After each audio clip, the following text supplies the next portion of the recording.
자, 오늘 마가복음 이제 강의 10번째 죄인을 부르러 왔노라 라는 제목으로 여러분과 함께 은혜를 나누려고 합니다. 나는 의인을 부르러 온 것이 아니라 죄인을 부르러 왔다. 누가 한 말입니까? 예수님께서 하신 말씀이죠. 자, 그러면 여러분한테 한번 물어보겠습니다. 예수님이 의인을 부르러 온 것이 아니라 죄인을 부르러 왔다고 하셨는데, 그럼 여러분은 의인입니까? 죄인입니까? 바로 그냥 죄인으로 나오시나요? 네. 그냥 죄인이에요, 그냥? 아, 의인이 되려고 하는 죄인. 네. 네, 종교개혁자 마르틴 루터가 모든 그리스도인들은 죄인이면서 의인이다. 이 말을 했습니다. 아주 유명한 말입니다. 죄인이면서 의인. 죄인이면서 의인이라는 게 이게 무슨 말인가? 죄인인데 예수님의 은혜로, 예수님의 그 십자가의 죄사함의 은혜를 받고 이제 의인이 됐다라는 것입니다. 근데 여러분, 여기에는 놀라운 시제의 역설이 있습니다. 나는 아직 내가 죄인이라고 생각하는데, 나는 아직 의인이 안 됐는데 하나님께서 계속해서 나를 의인이라고 말씀하시는 겁니다. 나는 아직 아닌데, 나는 여전히 예수를 믿어도 죄를 짓고 있는데 하나님께서 너는 죄인이 아니라 의인이라고 자꾸 말씀하신다는 거예요. 그러니 어떻게 되겠습니까? 너무 황송한 거죠. 나는 죄인인 것 같은데, 나는 여전히 죄를 짓고 있는데 하나님이 자꾸 나를 의인이라고 하시니까 내가 너무 황송한 겁니다. 그래서 죄를 지었다가도 내가 이렇게 살면 안 되지. 하나님이 나를 보시고 실망하시겠지. 그래서 내가 다시 힘을 내게 되는 겁니다. 내가 이렇게 살면 안 되겠지. 다시 내가 결단해야 되겠다. 이렇게 힘을 내는 거죠. 여기서 중요한 게요. 죄를 지었을 때 구원받은 사람은 내가 이렇게 살면 안 되지. 내가 하나님을 실망시켜드리면 안 되지. 생각이 그렇게 돌아갑니다. 근데 구원받지 못한 사람은, 아직 죄사함의 은혜를 모르는 사람은 내가 이렇게 살면 내가 지옥을 가지. 두려운 생각을 합니다. 여러분, 이 차이가 아무것도 아닌 차이 같지만 굉장히 큰 차이입니다. 그리스도인은 은혜가 그 사람을 움직이는 반면에 종교인은 율법이 그 사람을 움직입니다. 삶을 살아가는 힘이 그리스도인은 은혜이고요. 종교인은 율법입니다. 다른 말로 하면 그리스도인은 자유가 있고 종교인은 자유가 없습니다. 두려움이 있어요. 여러분, 이 차이를 아시겠습니까? 이 차이를 느끼시겠어요? 그래서 죄인이면서 의인이다, 이 말은 우리가 하나님의 은혜로 구원은 받았지만 여전히 우리한테 죄성이 있기 때문에 열심히 뭔가를 해야지만 지옥을 안 가지, 열심히 뭘 하지 않으면 지옥 간다, 이런 율법적인 말이 아닙니다. 이런 율법적인 말이 아니고요. 예수를 믿어도 여전히 죄를 짓고 있는 나인데도 불구하고 하나님께서 끝까지 나를 버리지 아니하시고 나를 기다려주시고 나를 믿어주시고, 그래서 나를 계속해서 의인이라고 말씀하시는 그 하나님의 사랑을 말하는 겁니다. 여러분, 믿음은 내가 일방적으로 하나님을 믿는다, 예수님을 믿는다, 이게 아닙니다. 쌍방입니다. 내가 하나님을 믿는 것만이 아니라 하나님도 나를 믿어주시는 거예요. 얘가 지금은 이렇게 믿음이 약해도 나중에 믿음이 강해질 거야. 나중에 예수님처럼 믿음이 아주 강해질 거야. 이렇게 하나님이 나를 믿어주시는 거예요. 그 나를 믿어주시는 거에 내가 감사해서 내 삶을 바꾸려고 노력하는 거, 그게 믿음입니다. 여러분, 아멘입니까? 그래서 우리가 다 죄인이면서 의인이에요. 다 죄인이면서 의인입니다. 자, 오늘 본문에 바로 그 죄인이면서 의인 한 사람이 나옵니다. 바로 마태입니다. 마태복음을 기록한 바로 그 마태죠. 근데 이 마태의 원래 이름이 레위였어요. 레위. 레위라는 이름에서 그가 레위 지파 사람이라는 걸 알 수 있죠. 여러분, 레위 지파 제사장 아시죠? 제사장 지파잖아요. 레위 지파가. 모세와 아론이 다 레위 지파 사람입니다. 근데 이 마태는, 아니 레위는 직업이 세리였어요. 여러분, 세리가 뭔지 아시죠? 영어로 텍스 콜렉터입니다. 세금을 걷어들이는 사람이에요. 예수님 당시에 이 세리는 죄인 중에 죄인입니다. 모든 사람들이 이 세리만 지나가면 다 피했어요. 지나가다가 똥을 보면 피하는 것처럼 그렇게 피했습니다. 세리를 보면 다 모든 사람들이 멸시를 했어요. 여러분 생각해 보세요. 로마의 식민지 시대에 민족의 반역자, 그게 세리입니다. 로마 정부에 빌붙어서 자기 이익을 채우기 위해서 사람들한테 세금을 더 많이 걷어들이고 자기 이속을 채리는 그런 세리를 누가 좋아하겠어요? 근데 그 예수님이 세리였던 마태를 불러서 제자를 삼으시는 겁니다. 자, 오늘 본문 14절에 예수님이 지나가시다가 레위가 세관에 앉아 있는 것을 보시고 그에게 이르시되 나를 따르라 하시니 일어나 따르니라 그랬습니다. 누가복음에 보면은 예수님이 레위한테 나를 따르라 하시니 그가 모든 것을 버리고 일어나 예수님을 따랐다 이렇게 나와 있습니다. 모든 것을 버렸다는 겁니다. 그만큼 주님의 은혜가 컸다라는 거예요. 자기의 모든 것을 다 버릴 만큼. 여러분 세리 같으면 지금으로 말하면 세무 공무원이에요. 미래가 보장되어 있는 겁니다. 안정된 직장이에요. 그 안정된 직장을 다 버려버리고 예수님을 따랐다는 겁니다. 얼마나 기뻤으면 그랬을까요? 얼마나 감사했으면 예수님을 그렇게 따랐을까요? 여러분 마태라는 이름의 뜻이 뭔지 아세요? 하나님의 선물이다 이런 뜻입니다. 하나님의 선물이라는 뜻이에요. 여느 때처럼 세관에 앉아서 레위가 이렇게 멍하니 있었는데 갑자기 예수님이 나타나는 겁니다. 그래서 마태한테 나를 따르라 이렇게 말했어요. 여러분 은혜는 이렇게 옵니다. 어느 날 갑자기 와요. 예고하고 오지 않습니다. 전혀 기대하지도 않았는데 전혀 예상하지도 않았는데 그냥 갑자기 주어지는 거예요. 그래서 선물입니다. 내가 뭘 열심히 노력해서 얻었다. 그건 대까지 선물이 아니에요. 선물은 내가 한 일이 없어야 됩니다. 내가 아무것도 한 일이 없어야 돼요. 하나님의 은혜가 왜 선물인가? 내가 아무것도 한 게 없기 때문이에요. 여러분 보세요. 오늘 본문에 마태가 예수님을 만나서 어떤 대화를 나눴다는 기록이 전혀 없어요. 마태가 예수님을 만나서 예수님 제가 지금까지 세리하면서 나쁜 짓 많이 하는데 예수님 저 회개합니다. 이렇게 회개해서 예수님이 그래 너 회개했으니까 이제 나를 따르라 이렇게 한 게 아니었습니다. 그냥 나를 따라와라 이렇게 한 거예요. 이 말은 뭡니까? 회개하기도 전에 부르셨다는 거예요. 마태가 아직 회개하기도 전인데 예수님이 그를 제자로 부르셨다는 겁니다. 내가 회개했으니까 은혜를 받은 거지.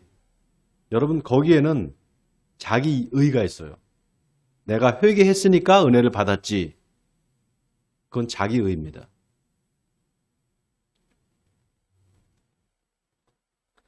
그런데 회개하기도 전에 불렀단 말이죠. 그러니 얼마나 감사해요.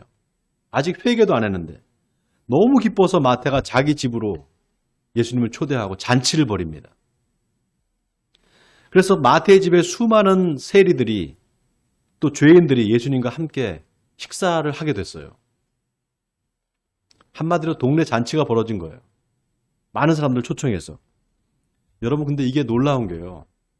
성경에 나오는 모든 잔치는 다 상징적인 의미가 있습니다. 성경에 나오는 모든 잔치는 요한계시록 19장에 나오는 어린 양의 혼인잔치를 향하고 있어요. 특히 예수님이 함께 참여하시는 잔치는 마지막 날에 하나님의 구원받은 성도들이 함께 하나님과 같이 할 식탁을 상징하고 있습니다. 여러분이 그 잔치 자리에 그 식탁에 초대됐다고 한번 생각해 보세요. 나는 아무것도 한 게 없는데 하나님이 나를 이 마지막 때에 나를 구원해 주셔서 하나님의 그 천국 잔치에 나를 초대해 줬다고 생각해 보세요. 얼마나 감격스럽겠습니까? 아, 하나님이 나를 선택해 주셨구나. 하나님이 나를 불러주셨구나. 나같이 보잘것없고 죄 많은 인생을 주님이 구원해 주셨구나. 구원의 감격으로 정말 감사할 수밖에 없지 않겠습니까? 바라기는 이 감사와 감격이 저와 여러분의 삶에 날마다 일어나기를 바랍니다. 자, 그런데 바리새인과 서기관들이 그 모습을 보고 비난을 합니다. 어째서 세리와 죄인들과 함께 식사를 하는가? 함께 먹을 수 있는가? 이렇게 비난을 합니다. 세리와 죄인들하고는 밥도 먹지 말아라. 이게 서기관과 바리새인들이 죄인을 대하는 태도였어요. 저 죄인들하고는 밥도 같이 먹으면 안 돼. 여러분, 이게 어떻게 보면 바리새인들이 그만큼 철저했다는 거예요. 죄에 대해서. 여러분 보세요. 죄 안 지으려고 죄인들과 멀리하고 거리를 두는 거, 이거 나쁜 겁니까? 예? 그거 나쁜 거예요? 나쁜 거 아니잖아요.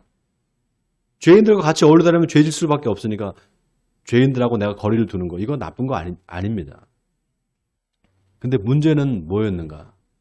바리새인과 서기관들한테는 율법만 있고 사랑이 없었어요.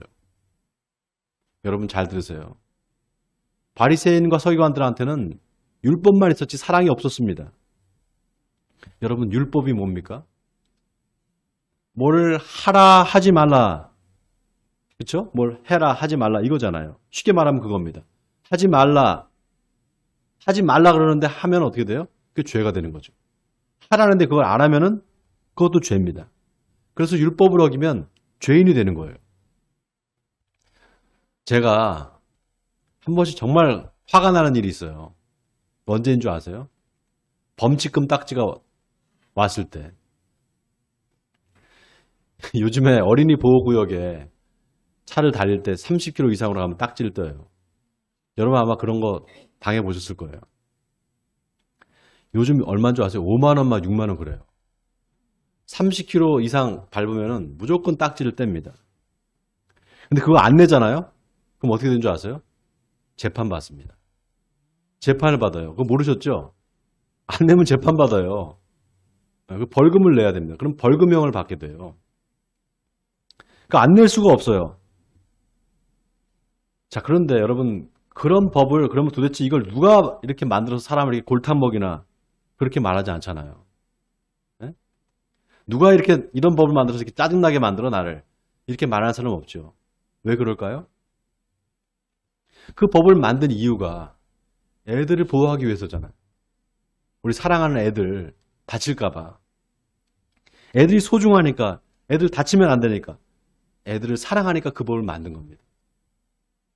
그러니까 법을 만든 목적이 뭐냐? 바로 사랑이에요. 법을 만든 목적이 사랑입니다. 하나님이 율법을 만들어서 우리에게 주신 이유가 우리를 골탕 먹이려는 게 아니라 우리를 사랑하시기 때문입니다. 사랑하시기 때문에 율법을 주신 거예요. 그런데 바리새인과 서기관들한테는 이 사랑이 없던 겁니다. 이 사랑이 없었던 거예요. 오직 옳고 그른 말이 있었어요. 너 법을 어겼지?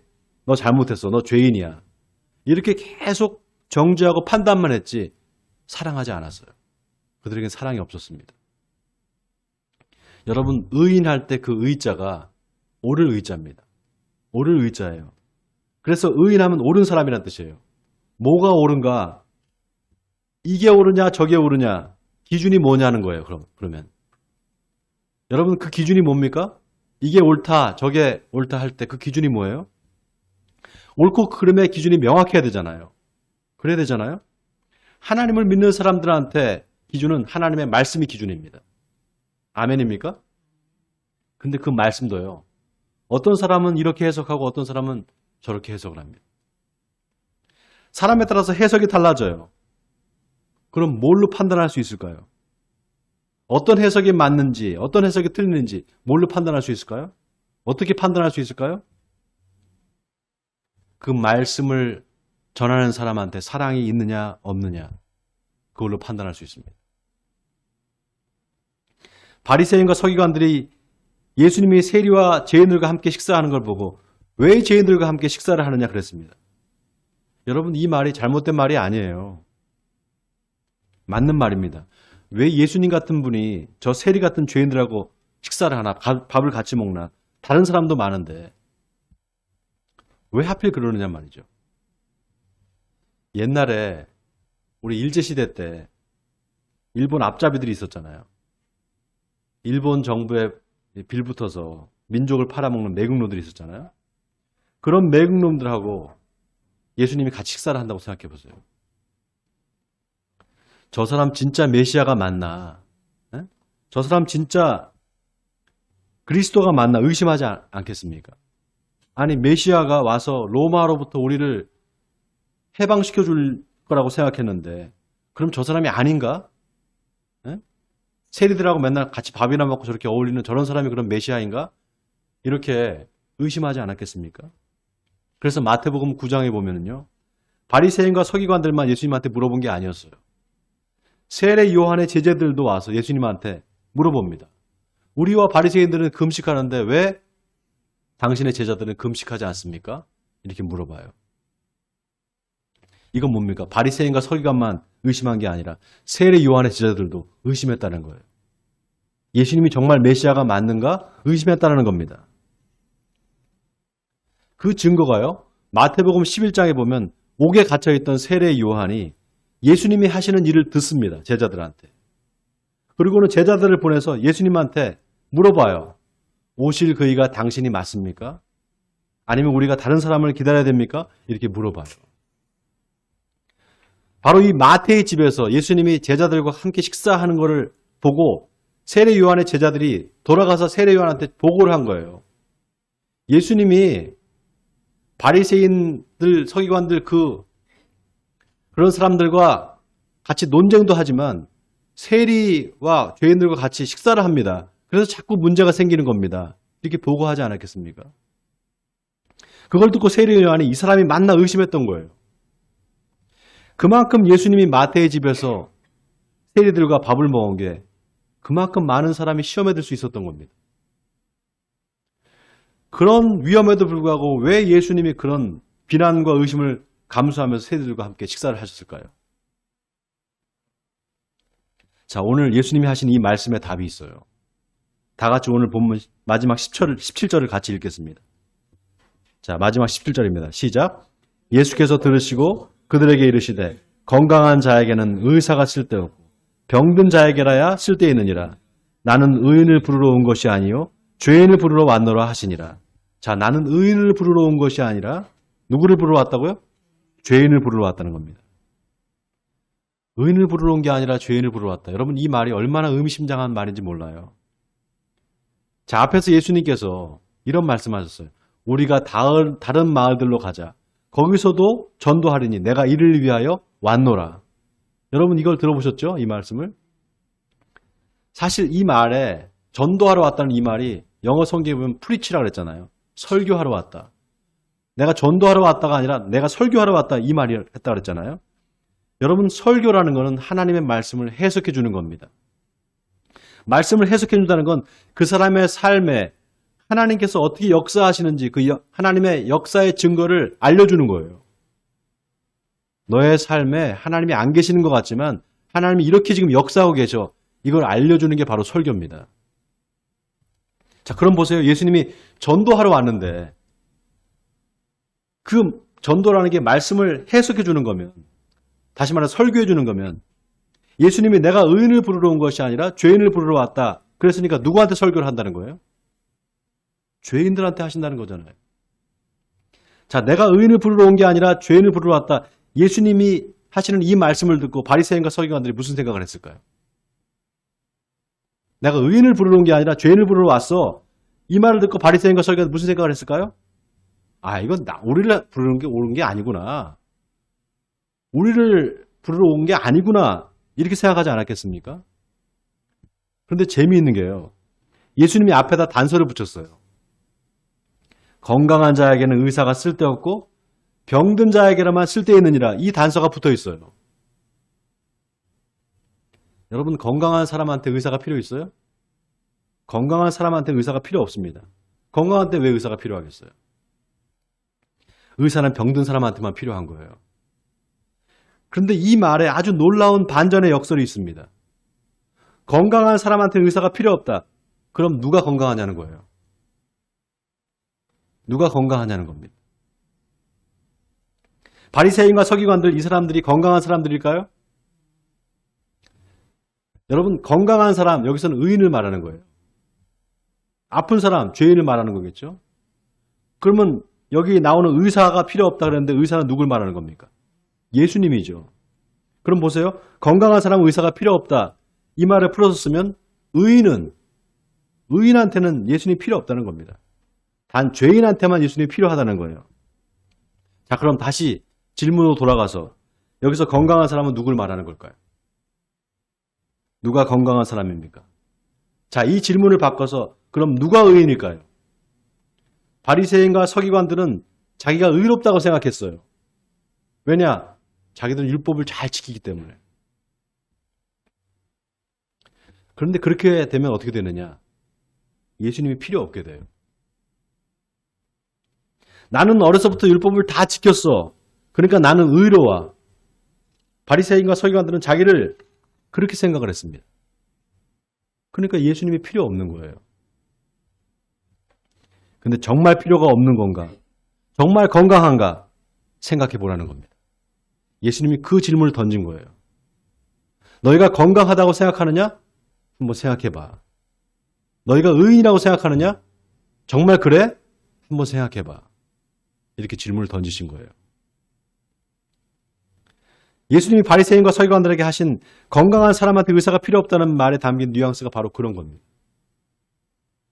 여러분, 의사가요, 아무리 실력이 있어도 환자가 병원에 오질 않으면 고칠 수가 없습니다. 아무리 실력 있는 의사라도. 환자가 병원에 와야 돼요. 이런 사람이 있어요. 자기가 막 건강하다는 거예요. 봤을 때는 좀 아픈 것 같은데 자기가 건강해서 뭐 괜찮다는 거예요. 자기가 자기 병을 잘 안다고. 자기가 자신을 너무 잘 안다고. 그러고는 병원에 안 가는 사람이 있어요. 그래서 병을 키웁니다. 또 어떤 사람은 너무 병원에 자주 가요. 너무 병원에 자주 가요. 조금만 아프면 병원에 가서 여기저기 뭐 어디가 아픈가 하고 뭐 엑스레이 찍어보고 이것저것 막 해봅니다.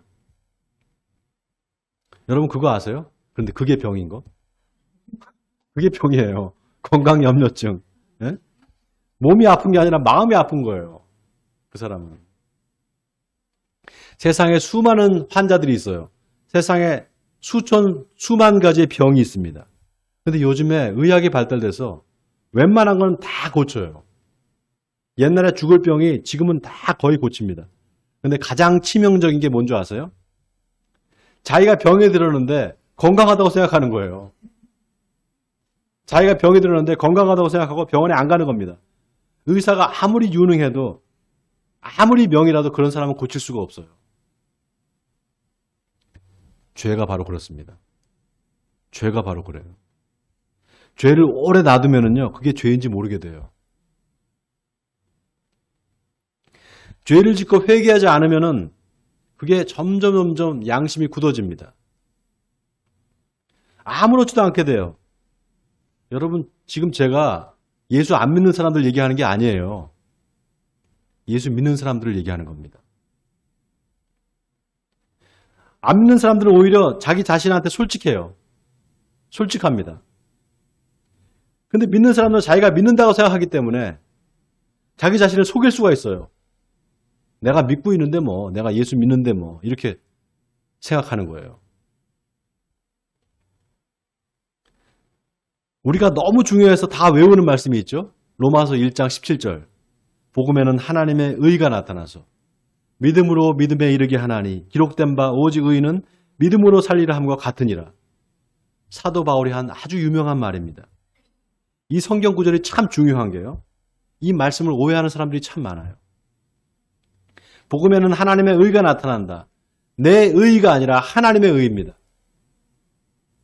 아멘입니까 여러분? 내 의가 아니라 하나님의 의예요. 내가 어떤 구원받을 만한 일을 해서 구원받은 게 아니라 하나님의 의로 구원받은 겁니다. 아멘입니까? 자, 그런데 보세요. 복음에는 하나님의 의가 나타나서 믿음으로 믿음에 이르게 하나니 그리고 뭐라고 말합니까? 기록된 바 오직 의인은 믿음으로 말미암아 살리라 함과 같으니라 그랬어요. 여러분 이 말씀이 하박국 2장 4절의 말씀입니다. 보라 그의 마음은 교만하며 그 속에서 정직하지 못하나 의인은 그의 믿음으로 말미암아 산다. 하박국이 한 말입니다. 이때 믿음으로 산다는 건 예수를 믿는 믿음으로 산다는 말이 아니에요. 왜냐? 하박국 선지자가 활동하던 시대는 예수님이 아직 태어나기도 전입니다.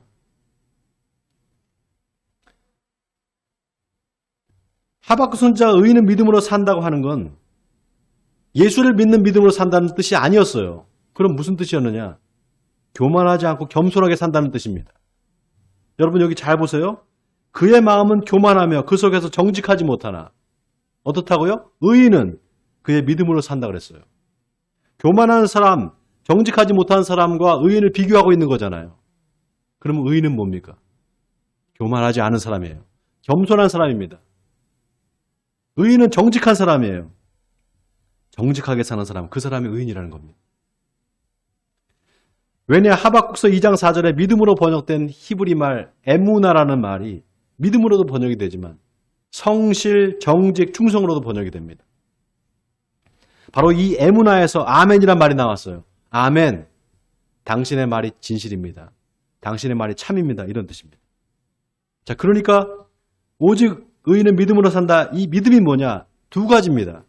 첫째는 예수 그리스도를 믿는 믿음이에요. 자, 따라하겠습니다. 예수 그리스도를 믿는 믿음. 자, 근데 또 하나가 있어요. 그게 뭐냐? 예수 그리스도의 믿음이라는 뜻도 있습니다. 예수 그리스도의 믿음, 다시 말해서 예수 그리스도가 하나님을 향한 그 간절한 믿음, 그 믿음을 말하는 겁니다. 이 두 개가 다 필요한 거예요. 우리가 예수를 믿는다고 할 때 예수님이 우리의 믿음의 대상이잖아요. 그 예수님을 믿는 겁니다. 그리고 예수님이 보여주신 하나님을 향한 믿음, 그 믿음을 우리가 본받아야 돼요. 그게 오직 의인은 믿음으로 말미암아 산다라는 말의 뜻입니다. 사랑하는 성도 여러분, 예수님은 의인을 부르러 온 게 아니라 죄인을 부르러 왔다고 하셨습니다. 내가 의인이라고 생각하면 나한테 예수님이 필요 없게 됩니다. 이는 마치 내가 은혜를 받은 게 내가 의로워서 은혜를 받은 것이라고 생각하는 것 같습니다. 그래서 우리는 죄인이면서 의인입니다. 이 말은 내가 은혜를 받았지만 언제든지 또 죄를 짓고 은혜에서 멀어질 수 있으니까 열심히 뭘 해야 된다는 의미가 아니라 그렇게 부족하고 연약한 죄인임에도 불구하고 하나님이 나를 사랑으로 인도하신다는 말입니다. 바라기는 그런 하나님의 은혜에 보답하는 삶을 사시는 저와 여러분이 되기를 바랍니다. 그래서 늘 주님과 함께 동행하시는 우리 에베네셀 교회 성도님들 되시기를 주님의 이름으로 간절히 축원드립니다.